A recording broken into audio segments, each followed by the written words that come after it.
दुनिया भर की लीगल फ्रेटर्निटी के दिग्गज लोगों को मिलना, उनके दर्शन करना, ये मेरे लिए एक सुखद अनुभव है।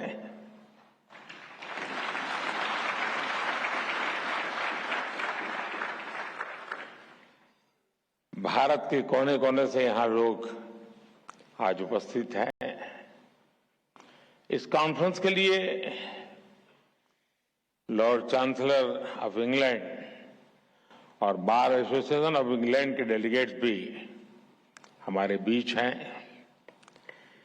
इसमें कॉमनवेल्थ कंट्रीज और अफ्रीकन कंट्रीज के प्रतिनिधि भी हिस्सा ले रहे हैं। एक तरह से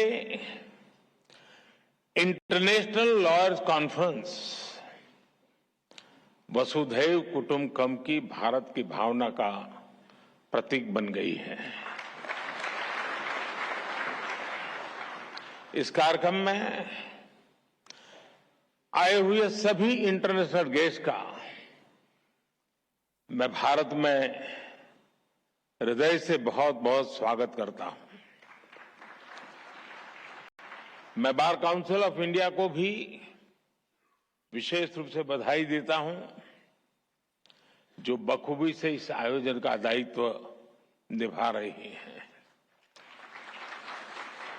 साथियों, किसी भी देश के निर्माण में वहां की लीगल फ्रेटर्निटी की बहुत बड़ी भूमिका होती है। भारत में वर्षों से जुडिशरी और बार भारत की न्याय व्यवस्था के संरक्षक रहे हैं। हमारे जो विदेशी मेहमान यहां हैं, उन्हें मैं एक बात खास तौर पर बताना चाहता हूं। कुछ ही समय पहले भारत ने अपनी आजादी के 75 साल पूरे किए हैं और आजादी की इस लड़ाई में लीगल प्रोफेशनल्स की बहुत बड़ी भूमिका रही है।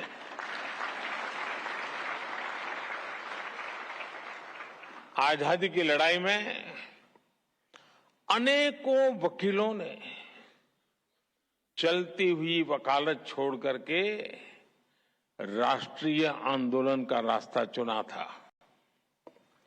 हमारे पूज्य राष्ट्रपिता महात्मा गांधी, हमारे संविधान के मुख्य शिल्पी बाबा साहब आंबेडकर, देश के पहले राष्ट्रपति डॉक्टर राजेंद्र प्रसाद, देश के पहले प्रधानमंत्री पंडित जवाहरलाल नेहरू, देश के पहले गृह मंत्री सरदार वल्लभ भाई पटेल, आजादी के समय देश को दिशा देने वाले लोकमान्य तिलक हो, वीर सावरकर हो, ऐसे अनेक महान व्यक्तित्व भी वकील ही थे।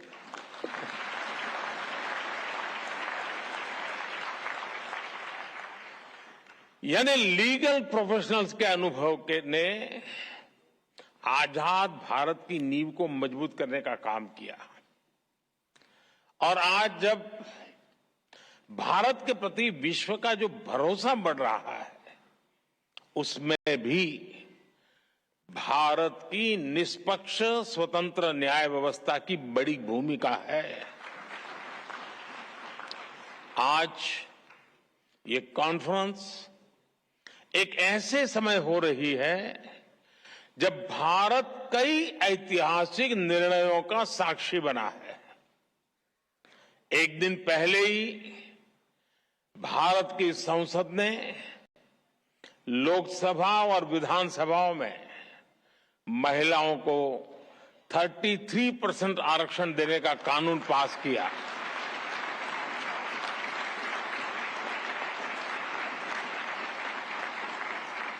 नारी शक्ति वंदन कानून भारत में विमेन लेड डेवलपमेंट की नई दिशा देगा, नई ऊर्जा देगा।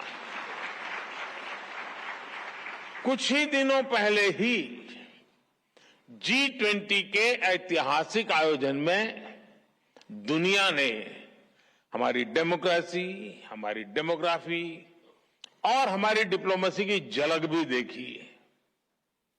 एक महीने पहले आज के ही दिन भारत चंद्रमा के साउथ पोल के समीप पहुंचने वाला दुनिया का पहला देश बन गया था।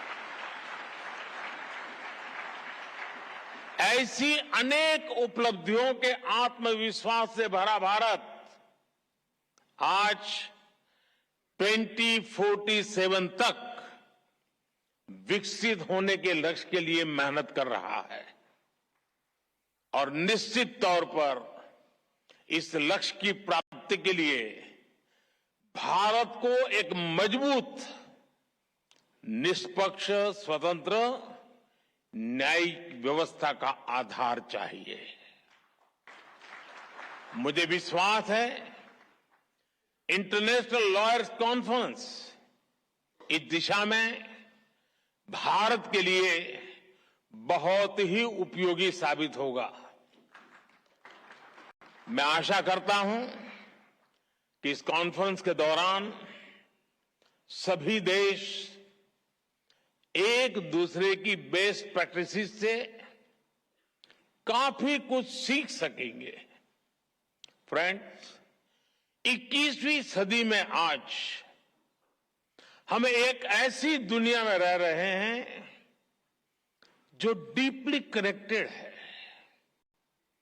हर लीगल माइंड या इंस्टीट्यूशन अपने ज्यूरिडिक्शन को लेकर बहुत सचेत है, लेकिन ऐसी कई ताकतें हैं जिनके खिलाफ हम लड़ रहे हैं। वो बॉर्डर्स या ज्यूरिडिक्शंस की परवाह नहीं करती। और जब खतरे ग्लोबल है तो उनसे निपटने का तरीका भी ग्लोबल होना चाहिए।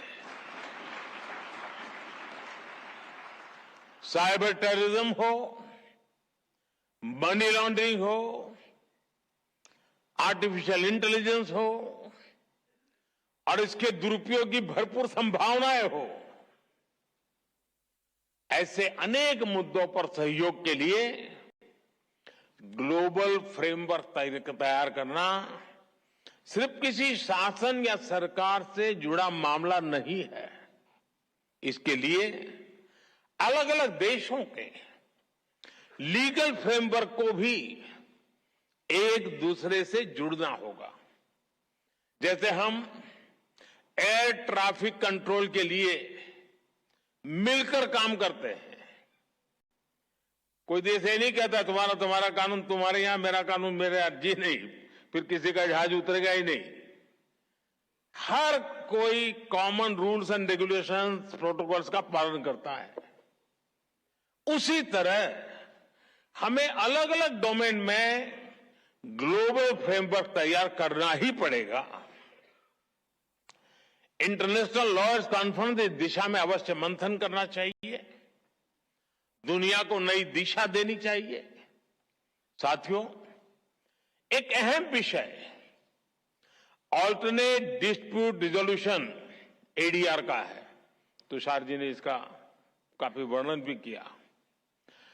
कॉमर्शियल ट्रांजैक्शन की बढ़ती कॉम्प्लेक्सिटी के साथ दुनिया भर में एडीआर का चलन भी तेजी से बढ़ा है। मुझे बताया गया है इस कॉन्फ्रेंस में इस विषय पर भी विस्तार से बात होने वाली है। भारत में तो सदियों से पंचायत के जरिए विवादों के निपटारे की व्यवस्था रही है, हमारे संस्कार में रहा है।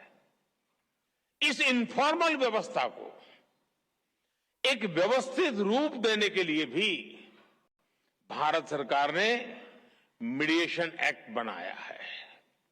भारत में लोक अदालत की व्यवस्था भी विवादों को हल करने की दिशा में बड़ा माध्यम है। और मुझे याद है, मैं जब गुजरात में था तो एवरेज एक मामला का न्याय होने तक सिर्फ 35 पैसे का खर्च होता था, 35 पैसे। यानी ये व्यवस्था हमारे देश में होती है। पिछले 6 साल में करीब 7 लाख केसेस को लोक अदालतों में सुलझाया गया है। साथियों, जस्टिस डिलीवरी का एक और बड़ा पहलू है जिसकी चर्चा बहुत कम हो पाती है, वो है भाषा और कानून की सरलता। अब हम भारत सरकार में भी सोच रहे हैं कि कानून 2 प्रकार से प्रस्तुत किए जाए। एक, जिस भाषा पे आप लोग के आदी हैं वो वाला ड्राफ्ट होगा, और दूसरा, देश का सामान्य मानवी समझ सके ऐसी भाषा।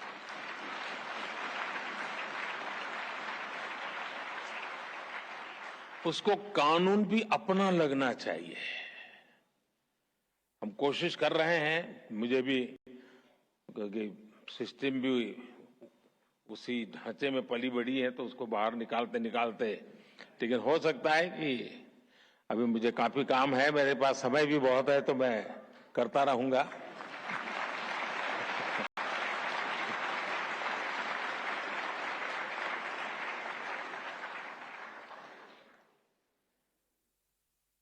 कानून किस भाषा में लिखे जा रहे हैं, अदालती कार्यवाही की भाषा में हो रही है, ये बात न्याय सुनिश्चित कराने में बहुत बड़ी भूमिका निभाती है। पहले किसी भी लॉ के ड्राफ्टिंग बहुत कॉम्प्लेक्स होती थी। सरकार के तौर पर अब हम भारत में नए कानून, जैसा मैंने आपको कहा, 2 प्रकार से, और जितना ज्यादा हम सरल बना सके और हो सके उतना भारतीय भाषाओं में उपलब्ध करा सके, उस दिशा में हम बहुत सिंसियरली प्रयास कर रहे हैं। डेटा प्रोटेक्शन लॉ, आपने देखा होगा, उसमें ये सिंप्लीफिकेशन का हमने एक पहली शुरुआत की है, और मैं पक्का मानता हूं कि सामान्य व्यक्ति को उस परिभाषा से सुविधा रहेगी। भारत की न्याय व्यवस्था में मैं समझता हूं ये एक बहुत बड़ा परिवर्तन हुआ है, और मैं चंद्रचूड़ जी का पब्लिकली मैंने एक बार अभिनंदन किया था, क्योंकि उन्होंने कहा कि अब कोर्ट जजमेंट का ऑपरेटिव पार्ट जो लिटिगेंट है उसकी भाषा में हम उपलब्ध कराएंगे। देखिए, इतने से काम में 75 साल लग गए, और ऐसे के लिए, इसके लिए भी मुझे आना पड़ा।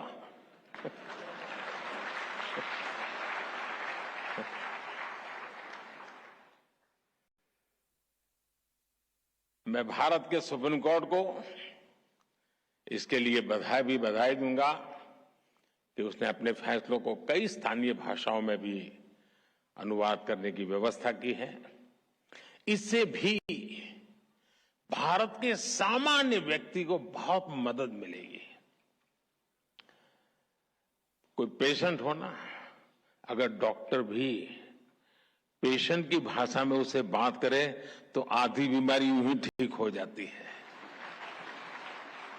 बस यहां ये मामला बाकी है। साथियों, हम टेक्नोलॉजी से, रिफॉर्म से, न्यू जुडिशियल प्रैक्टिसेस से कानूनी प्रक्रिया को कैसे और अच्छा कर सकते हैं, इस पर निरंतर काम होना चाहिए।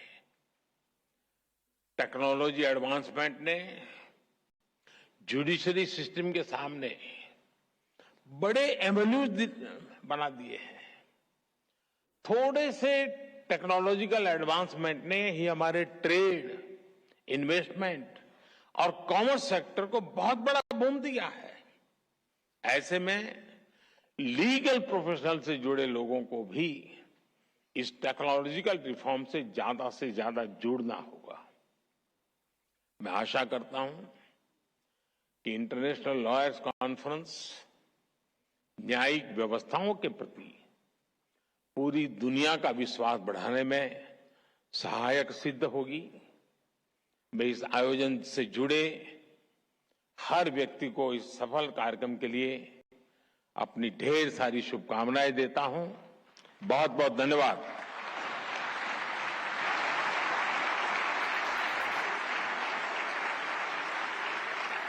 Thank you sir for your inspiring words.